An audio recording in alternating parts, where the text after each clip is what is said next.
For more than 5 centuries, people disappeared searching for it.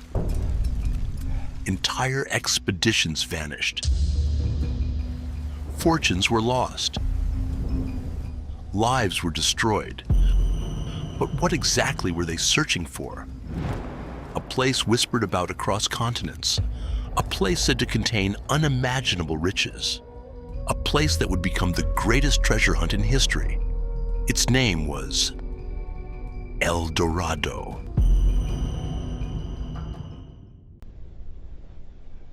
The story of El Dorado did not begin with a city. It began with a man.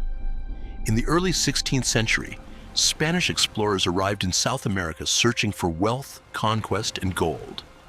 And after witnessing the riches of the Americas, many became convinced that even greater treasures remained undiscovered. As they pushed deeper into the continent, they began hearing stories. Stories of a powerful ruler, a ruler associated with gold. According to historical accounts, these stories originated among the Muisca people, who lived in what is now modern-day Colombia. For the Muisca, gold was not simply a form of wealth. It held spiritual and ceremonial significance. And among their traditions was one ritual that would eventually become legendary. During the ceremony, a newly appointed ruler was said to cover his body with fine gold dust. He would then travel by raft onto the waters of a sacred lake. There, surrounded by priests and ceremonial offerings, gold objects and precious treasures were cast into the water below. The lake most commonly associated with these accounts was Lake Guatavita. To the Muisca, this was a sacred ritual. But to the Spanish explorers hearing these stories, it sounded like something else entirely. A clue to unimaginable wealth.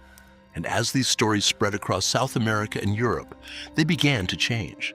The story of a ruler covered in gold became the story of a kingdom of gold. And eventually, the story of a kingdom became the story of a city. A city said to contain unimaginable riches. A city hidden somewhere beyond the mountains, rivers, and jungles of South America. A city that would become known by a single name, El Dorado. But if the legend began with a single ceremony, how did it become the greatest treasure hunt in history? If the legend of El Dorado began with a single ceremony, how did it become the greatest treasure hunt in history? Part of the answer lies in a simple problem. No one could agree on what El Dorado actually was.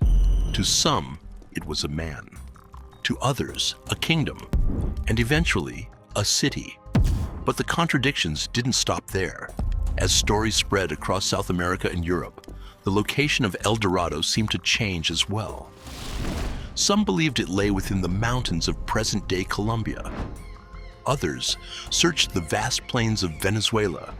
Still others pushed into the dense rainforests of Guyana and the Amazon basin. With every failed expedition, the legend should have disappeared. Instead, it grew. Maps were redrawn. New rumors emerged, and each new story promised that the real El Dorado had simply been hiding somewhere else. For the explorers searching for it, failure was not proof that the legend was false. It was proof that they had been looking in the wrong place. And so they kept going.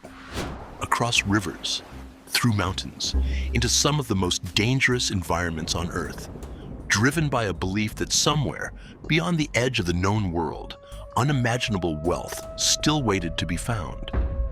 But after decades of searching, one question became increasingly difficult to ignore. What if the greatest mystery surrounding El Dorado wasn't where it was? But why so many people believed it existed in the first place? The search for El Dorado did not end with the conquistadors. In many ways, it had only just begun. For centuries, explorers, historians, archaeologists, and researchers continued searching for evidence that could explain the legend. And much of that search led back to a single location, Lake Guatavita, the sacred lake associated with the ceremonies of the Muisca people. Over the centuries, multiple expeditions attempted to recover treasures believed to lie beneath its waters. Some discoveries were made: gold artifacts, ceremonial objects, evidence suggesting that valuable offerings had indeed been placed into the lake. For many researchers, these discoveries confirmed an important part of the story. The rituals were real, the gold was real, but a problem remained. The evidence pointed to ceremonies, not a lost city, and yet the search continued. Because throughout history, explorers repeatedly claimed they had discovered clues leading to something much larger: hidden kingdoms, lost settlements, cities of unimaginable wealth. But none of these claims produced conclusive evidence. As technology advanced, so did the search. Modern archaeology introduced satellite imaging, aerial surveys, advanced mapping techniques, and new methods of exploration. Researchers examined landscapes that earlier explorers could only imagine reaching. Yet despite centuries of searching, no definitive evidence of a lost city of gold has ever been discovered, which raises an important question. If the evidence supports the existence of the ritual, but not the city, then where did the city come from? And what if the real mystery of El Dorado was never the gold itself, but the story that transformed a ceremony into the greatest treasure hunt in history? Perhaps the enduring mystery of El Dorado was never about finding a city. It was about the possibility that such a place could exist. For more than 5 centuries, the legend survived because it offered something far more powerful than gold. It offered hope. Hope that somewhere beyond the known world, there remained a discovery waiting to be made. A hidden kingdom, a lost civilization, a treasure beyond imagination. Throughout history, this belief has driven explorers across oceans, through deserts, into mountains, and deep within unexplored wilderness.